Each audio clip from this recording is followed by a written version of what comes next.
Welcome to Geeks for Geeks problem of the day.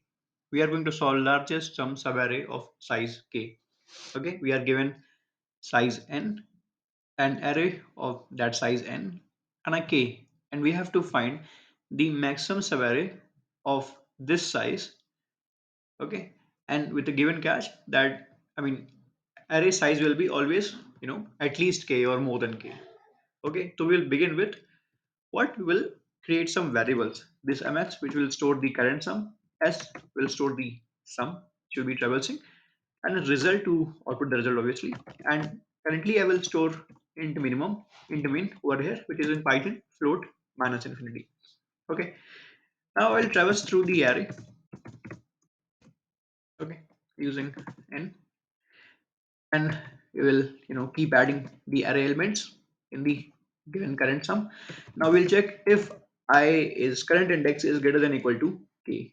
If we have outreached our k, then we'll subtract what?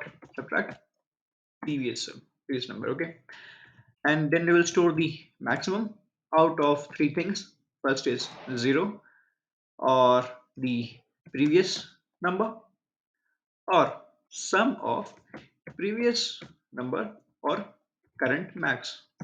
Okay, maximum of three things: 0, sum of current max, previous number, and the previous number. The three things will store the maximum, and we'll again check if I is greater than equal to k minus 1.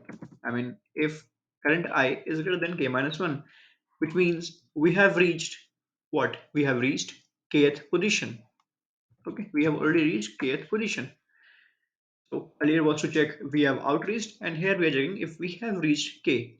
If that's the case, then we'll store result and s plus current max, sum plus current max. Cool.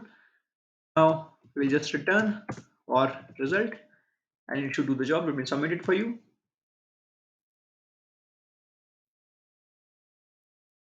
Okay, yeah, it does the job in pretty less time.